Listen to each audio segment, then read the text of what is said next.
There are two numbers, 25 and 30, that look at first glance like they belong to the same story, and instead they describe two completely opposite destinies inside the same Catholic Church.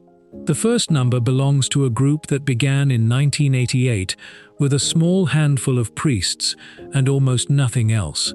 The second number belongs to one of the wealthiest, best organized, and most thoroughly studied Catholic countries anywhere in the world. On paper, there should be no real comparison between these two, and there isn't. This is not a polemic, and it is not one person's opinion. These are ordination registers, lists of names and dates, published and independently verifiable, one by one, diocese by diocese. And there is a third number, arriving later in this story, that will make the first two look almost like a footnote. It is worth staying to the end for that one. 25 is the number of priestly ordinations celebrated in 2026 by the priestly Fraternity of St. Peter. It is the absolute record of the fraternity's entire history. No previous year even came close. 30 is the number of new priests expected this year across the whole of Germany, 27 dioceses, roughly 19 million baptized Catholics, and 30 ordinations in the entire country, from the North Sea to the Alps. The priestly Fraternity of St. Peter was founded in 1988 by priests who had left the Society of St. Pius X after the consecrations at Econ, choosing instead to remain in full communion with Rome while continuing to celebrate the traditional Latin liturgy. 38 years later, that same small breakaway group ordains, in a single calendar year, roughly as many priests as the entire German Catholic Church, a church with a national infrastructure, a mandatory church tax, faculties of theology at its universities, and 19 million registered members behind it. From this point forward, let the numbers do the talking. The first comparison is stark, and it fits entirely in one line, 25 against 30, in the same calendar year, between two institutions that are not remotely comparable in size or resources. 12 of those 25 fraternity ordinations were celebrated on May 28th at the Cathedral of St. Cecilia in Omaha, Nebraska, by Archbishop Thomas Wensky of Miami. 13 more followed on June 20th in Lindenberg, Bavaria, at the hands of Bishop Marc Aye of Bayonne. The candidates came from 9 different countries, 9 nationalities inside a single ordination class: France, Portugal, the Czech Republic, Austria, Croatia, Hungary, Italy, Poland, and Sweden. Whatever this is, it is not the phenomenon of one region, or one culture, or one language. The second figure is the one that lands hardest, and it has nothing to do with the fraternity at all. It concerns the German dioceses themselves, examined one by one, name by name. 11 out of 27 German dioceses will celebrate no priestly ordination whatsoever in 2026. 0, not 1. That is roughly 4 out of every 10 German dioceses failing to give the Church a single new priest this year. Among those 11 stands the Archdiocese of Munich and Freising, the historic heart of Catholic Bavaria, the very same soil where the fraternity ordained 13 men in a single afternoon just weeks earlier. The third figure is the German timeline, and it has to be read as a whole rather than as an isolated snapshot. In 2024, 29 ordinations across the entire country. In 2025, 26. In 2026, 30. 98 was the number of German ordinations in a single year, just over a decade ago.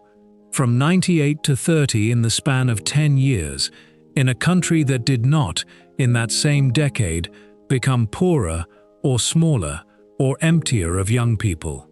549,000 Catholics formally left the Church in Germany in the last year alone, walking into a civil registry office and signing a form. It is as though an entire diocese, faithful and all, simply vanished from the books in the space of 12 months. The fourth figure concerns who those 25 newly ordained men actually are. The priestly fraternity of St. Peter now counts more than 400 priests among its 579 total members worldwide. Men formed in seminaries stretching from Nebraska to Bavaria to beyond. 39 is the average age across the entire fraternity, seminarians and deacons included. For a Western ecclesiastical institution in the 21st century, a number that low is almost anomalous, the kind of figure that makes demographers studying religious life stop and double-check the math. More than 100 is the current seminarian count at the Institute of Christ, the King Sovereign Priest, a separate community likewise devoted to the ancient liturgy. There too the curve is climbing, while, almost everywhere else, it is falling, and climbing especially fast inside the United States. 117 seminarians belong to the community of St. Martin, which this year alone brought 10 new priests to the altar and has become one of the leading sources of vocations in the entire French Church. The fifth figure is the one that overturns the easy reading of all this, and it is the hardest of all to explain away. It does not concern how many men are being ordained. It concerns what is actually inside the heads of the men receiving ordination. 68% of priests ordained in the late 1960s described themselves, when asked, as progressive. 16% described themselves as conservative. 2% is the current share of self-described progressives among priests ordained in the last several years. 84% now describe themselves as conservative. Two independent studies confirm this same finding from two different angles. The National Study of Catholic Priests, a 2025 study conducted by the Catholic University of America, and a separate study, neither one coming from a traditionalist environment, neither one commissioned by anyone with a stake in proving this particular point. 60 years separate those two snapshots of the priesthood. In between lies everything the Church argued about across those decades: counsel and reform, and reaction and counter-reaction, and the result sitting at the end of all of it is an almost perfect inversion of where the numbers started. Hold these five figures together for a moment before moving forward, because none of them was chosen to stand alone. A record year for a group once dismissed as a passing curiosity.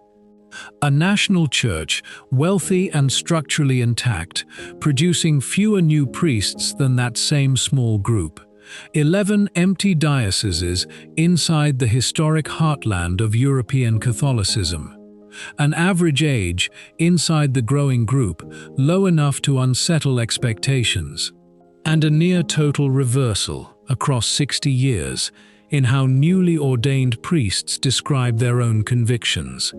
5 separate data points, 5 separate sources, and not one of them points in a direction that anyone confidently predicting the fraternity's disappearance back in 1988 would have wanted to see. It is worth pausing on the fraternity itself for a moment, because the raw numbers, striking as they are, can obscure just how improbable this institution's survival actually looked at the moment of its founding. In 1988, the men who formed the priestly fraternity of St. Peter owned no seminary buildings of their own, no established network of parishes, no diocesan structure to lean on, and no guarantee that any bishop anywhere in the world would agree to ordain their candidates. What they had was a canonical arrangement with Rome, a handful of priests willing to stake their vocations on it, and a liturgical tradition that much of the institutional church at the time treated as a closed chapter rather than a living inheritance. Commentators writing about the fraternity in its first years rarely predicted expansion. The more common prediction was quiet absorption or slow extinction, the fate of most small religious movements that form in reaction to a single historical moment and then find themselves with nothing left to react against once that moment passes. That is not what happened. Instead, the fraternity built seminaries on two continents, in Bavaria and in the United States, and began filling them. It built a network of parishes and personal chapels, stretching from provincial France to the American Midwest. It ordained its first priests in small numbers, then in larger numbers, year after year, through pontificates that treated it with everything from cautious tolerance to open encouragement, without ever depending on any single Roman document or any single bishop's personal sympathy for its survival. The record year in 2026 is not a sudden spike appearing out of nowhere. It is the visible peak of a slow, decades-long accumulation of seminarians, vocations directors, parish assignments, and ordinary institutional continuity, the unglamorous machinery that keeps any religious body functioning across a generation. Compare that trajectory to the German diocese standing beside it in this same story. Germany's Catholic Church did not lack for resources across those same 38 years. It retained, and still retains today, a state-collected church tax that channels billions of euros annually into diocesan budgets, funding theology faculties, chancery staff, social services, and parish infrastructure on a scale most of the world's Catholics would find hard to imagine. It retained cathedral schools, seminaries with long and distinguished histories, some going back centuries, and a public voice in German civic life that few other national churches in the West can match. And across those same 38 years, the number of men choosing to enter those seminaries fell in a nearly straight line, from 98 ordinations a little over a decade ago down to 30 this year. A decline that resources alone evidently could not arrest. This is the contrast the first 5 figures are pointing toward, though not yet fully resolving. A small, resource-poor movement with no institutional safety net expanded steadily for nearly 4 decades. A large, resource-rich national church with every institutional advantage contracted steadily across roughly the same span. Wealth, infrastructure, and public standing, on the evidence assembled so far, did not translate into vocations. Something else was operating, in one direction inside the fraternity and in the other direction inside the German dioceses, and identifying that something else is the real question sitting underneath every number in this story. It is tempting at this point to reach for the simplest possible explanation and stop looking any further. The fraternity celebrates the ancient liturgy. The German dioceses, overwhelmingly, do not. Vocations rose in the first case and collapsed in the second. The temptation is to draw a straight line between those two facts and call the question settled. But a straight line drawn from only 2 data points, however dramatic those 2 points may be, is not yet an argument. It is a hypothesis, and a fair hypothesis has to survive contact with every other data point available, including the ones that do not fit it as neatly as the German comparison does.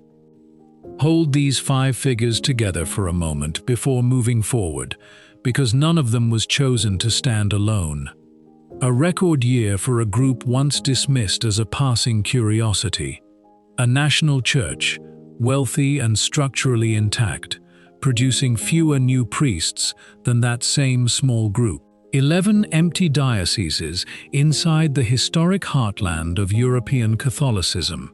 An average age, inside the growing group, low enough to unsettle expectations, and a near-total reversal across 60 years in how newly ordained priests describe their own convictions. 5 separate data points, 5 separate sources, and not one of them points in a direction that anyone confidently predicting the fraternity's disappearance back in 1988 would have wanted to see. What comes next complicates this story rather than simplifying it further, and that complication matters more than the clean version would. Numbers that fit too neatly into a single argument are usually numbers that have been selected to fit, and the honest version of this story has to include the cases that resist the easy conclusion just as much as the cases that support it. France will show ordinary dioceses following the ordinary Reformed liturgy, producing growth rather than decline this same year. Poland, long treated as an unshakable vocational stronghold, will show decline instead. Italy will show a collapse stretched across half a century rather than a single decade. And missionary seminaries outside the historic Catholic world will show numbers so large they dwarf every figure discussed so far. That is where the second half of this story picks up. Not with more confirmation, but with the evidence that makes the picture harder and truer than a single headline could ever hold. The sixth figure exists for one reason: to stop this story from closing too quickly. It comes from the same kind of published, verifiable registers as everything before it, so it cannot be waved away as an inconvenient outlier. In France, diocesan ordinations rose this year, not fell. Priests were ordained across France around the solemnity of Saints Peter and Paul, 5 more than the year before, 66 for the dioceses, 18 more from religious institutes, 7 in Paris, a diocese once cited as a case study in decline, 6 in Versailles, a diocese with no particular attachment to the ancient rite. These are not communities tied to the old liturgy. They are ordinary dioceses, following the same Reformed books used across the German dioceses in this same story, and this year they moved in the opposite direction. The pattern runs deeper than Ordination Day. At Easter 2025, 10,300 adults and 7,400 adolescents were received into the Catholic Church in France, increases of 45% and 33%. And 20,000 young people, average age in their 20s, walked the pilgrimage to Chartres this year, participation up 45% over 3 years. That pilgrimage does belong to the world of the ancient liturgy, so together these numbers show growth appearing in 2 different liturgical worlds, in the same country, in the same year. The 7th figure complicates things further. In Poland, long considered one of the most reliable vocation reservoirs in world Catholicism, ordinations are declining again this year, continuing a multi-year trend. The country once treated as Catholic Europe's insurance policy is now tracing a downward slope, still ahead of Germany in raw numbers, but pointed the same direction. Italy tells a related story on a longer timeline. 1,704 seminarians at the start of this decade, against 6,337 in 1970, more than triple, while Italy's young male population has not fallen anywhere near that same proportion. Set against those declines is a line moving the opposite way. Missionary seminaries in Africa and parts of Asia count 88,000 seminarians combined, with 5,000 new candidates in a single year and 23 new seminaries opened. Whatever crisis has unfolded across the historic Catholic heartlands of Europe, it is not a crisis of the priesthood as a global vocation. two readings compete for how to read all this. The first says the comparison is closed. Where the ancient liturgy was preserved, vocations followed. Where the Church chased relevance, they disappeared. Germany, on this view, is the endpoint of a 60-year strategy. The second reading is more cautious. A fraternity of 579 members and a national church of 19 million faithful are not comparable magnitudes, and France's growth inside ordinary dioceses shows liturgical form cannot be the whole explanation. Poland's decline, from inside a conventional Catholic culture with no traditionalist movement to blame, challenges the clean story from the other side. A third voice belongs to the source that compiled these figures, and it cautions against both simplifications, writing that signs of renewal and symptoms of crisis coexist side by side, often separated by little more than a border. But one fact survives all three readings. In 1988, the fraternity's founders were dismissed as a small band of nostalgics, destined to fade within a generation. 38 years later, that same group ordains 25 priests in a single year, its best ever, with an average age of 39 and candidates from 9 nationalities across 2 continents. That prediction was simply wrong. 11 German dioceses will ordain no one at all this year. In 1988, that would have been an impossible sentence to say aloud. 50 years from now, someone will reopen these registers and find 2 columns of names and dates, stripped of all the argument that once surrounded them. On one side, 9 countries, 2 continents, an average age of 39. On the other, 11 dioceses, and beside each one, the same figure repeated 11 times: 0. Honesty requires holding both halves of this story together rather than collapsing it into whichever narrative feels most satisfying. The fraternity's growth is real and documented. The German collapse is equally real and equally documented, diocese by diocese. Neither fact erases the other. What the numbers do not permit is the easy claim that liturgical form alone explains everything. France's rising ordinary form ordinations challenge any theory that treats the ancient rite as the single necessary explanation. Poland's decline challenges it from the other side. What the numbers do permit, with more confidence, is a narrower conclusion. Wherever doctrinal clarity, liturgical seriousness, and a demanding rather than accommodating vision of religious life have been maintained, whether inside the ancient rite or, as France shows, within the reformed rite pursued with real rigor, vocations have tended to follow. Wherever the opposite path was taken, chasing relevance through continual adaptation, the German data suggests that path has not, at least so far, delivered the flourishing its architects once promised. A group given a generation, at most, by its own contemporaries in 1988. 38 years later, still ordaining, still growing, still younger on average than almost any comparable Western ecclesiastical body, while the country that once stood as a byword for Catholic institutional strength records 11 dioceses with nothing at all to show for an entire year. 2 columns.